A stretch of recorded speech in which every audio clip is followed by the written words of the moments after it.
إن هذا القرآن يهدي للتي هي أقوم ويبشر المؤمنين الذين يعملون الصالحات أن لهم أجرا كبيرا. السلام عليكم ورحمة الله وبركاته. الحمد لله والصلاة والسلام على أشرف الأنبياء والمرسلين محمد صلى الله عليه وسلم. amatenda amajivuga Allah wekitiibwa oyo Allah yetutonda natussa mu nsi muno tumusinze nga tumugattako kirala kyonna nga yasalawo dda ya Suratul Isra wa qada rabbuka alla ta'budu illa iyyah. Allah yasalawo dda nti tewali kisinzibwa mu butuufu okujjako Allah, era byonna ebisinzibwa nga si ye bisinzibwa mu bukyamu, alina okusinzibwa mu mazima ne mu butuufu. Allah kawatugoberera tuli twatandise kulokuna babu al-muamalat al-maliya, enkolagana yaffe n'ebyemirimu ebyensimbi bizinensi ebyo byonna twalaba. Our last lesson ti obusiraamu bwatukubiriza okukola n'omuntu okubeera nga alya mu mikono gye ne mu maanyi ge, ne butwewaza kola al-hadhar, obwewazo obwa waggulu, omuntu okusabiriza n'abanga ye awangayira mu kusaba bantu nakumalako bitonde emirembe gyabwe. Amma omuntu abeerawo nga ye tasabiriza, ateekamu amaanyi mu kukola, alye mu ntuuyo ze kasita abanga akola kya halaali, takola bibi, oyo aba muntu mulungi nnyo, era oba oli aba wakuganyulwamu ku nsi eno ne ku nkomerero. Era twalaba nti al-asul fi al-muamalat al-hil, nti ensibuko, enkolagana y'ebyebizinensi n'emirimu gyaffe ey'okunoonya ssente teyina buzibu okuggyako kasa tufunayo nti enkolagana eno eyitibwa bweti, abantu gye bakola yo tekkirizibwa. Abo abantu awo ensonga eyo oba embeera eyo oba enkolagana eyo ey'ebyensimbi ey'ebyemirimu eba erina okuba nga ekyazibwamu, era abantu nga tebatulina gikozesa eyo. Kati for example, obusiraamu bwatugaana, obusiraamu okwewola kirungi nnyo, era obusiraamu bwakikubiriza.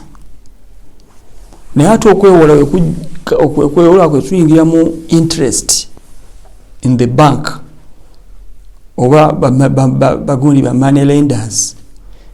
For example, nakuwola emiliyoni 10 money lender yenna,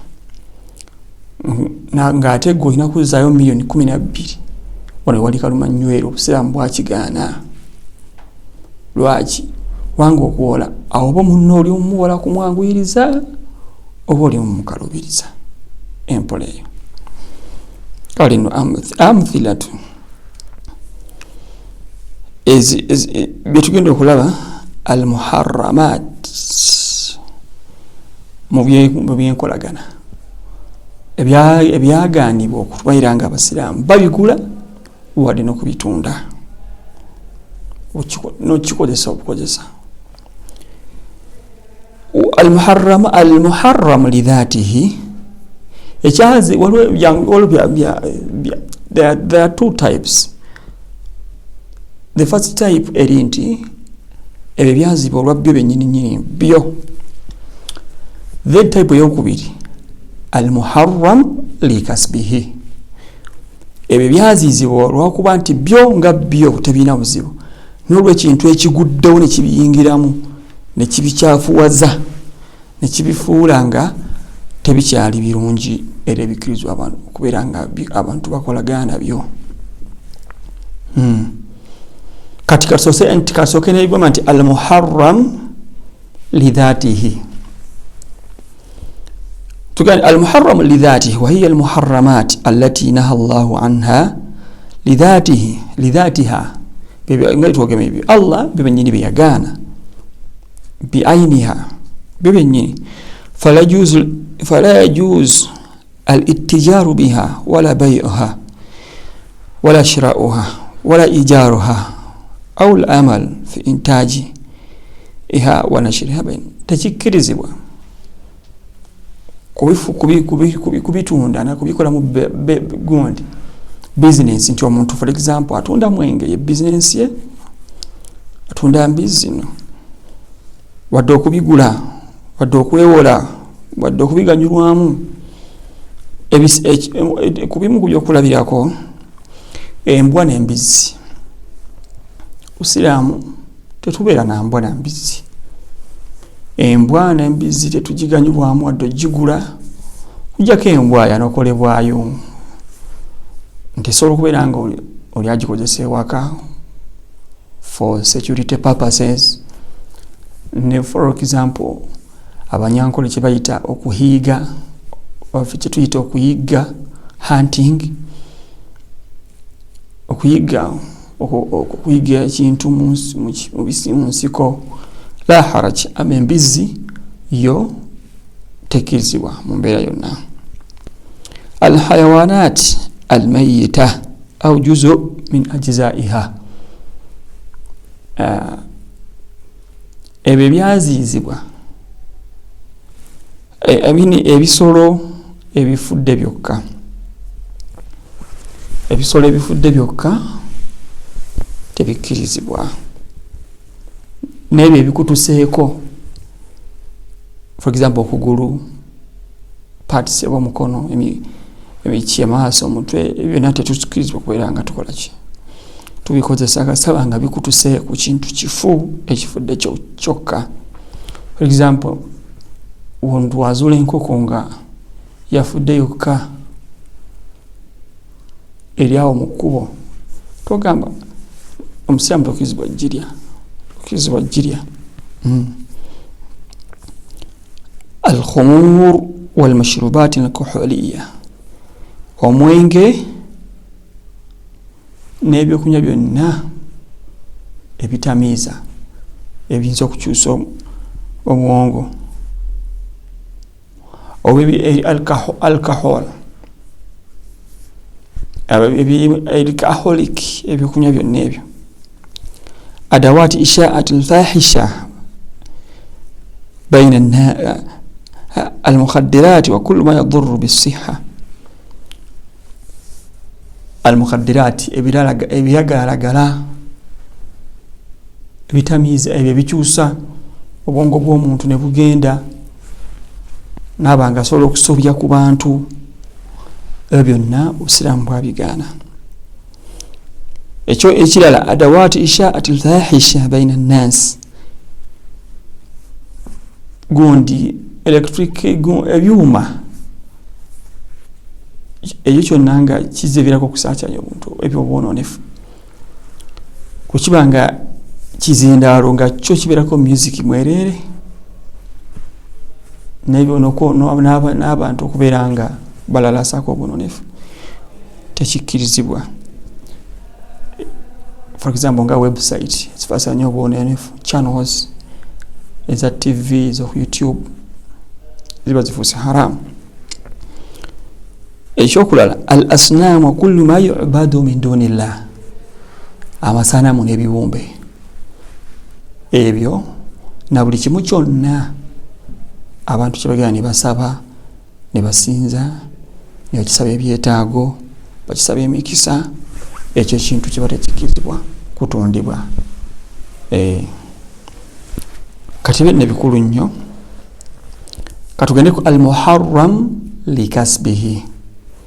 Al-muharram likasbihi kyebyo bino bya kyangu nnyo nga tubyogeddeko nti ekintu kyo kiba embeera yo ebikkirizibwa naye ate terina buzibu nate ne wajjawo embeera nga twayogeddeko example nga riba okuwolangana mu bya interest nga money lenders bank bakuwola $10,000 ate guzeeyo $13,000 ekyo kiba okuwolangana kuba kufuuse haram nga tekukkirizibwa era omuntu wakuyingiramu aba afuna omusango.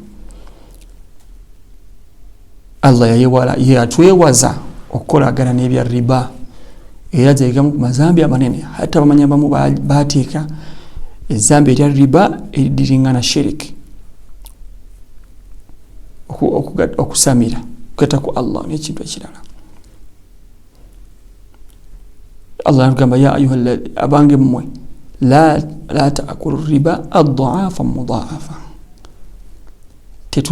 twerekeze riba oyo ajjamu interest ez'enjawulo.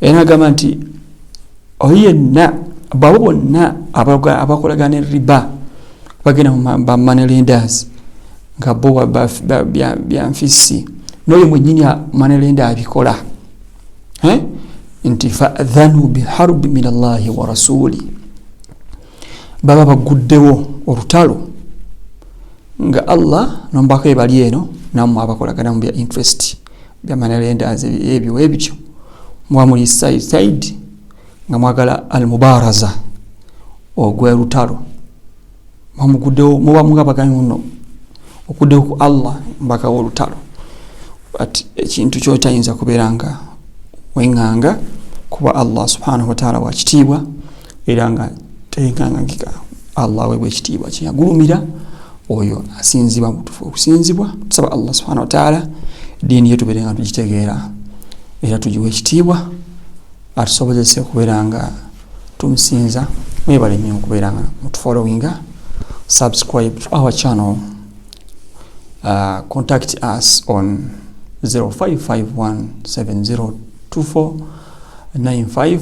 Share, subscribe and comment.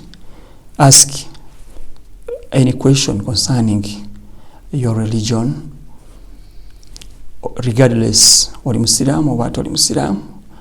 We shall all of you answer you accordingly. Assalamu alaikum wa rahmatullahi wa barakatuh.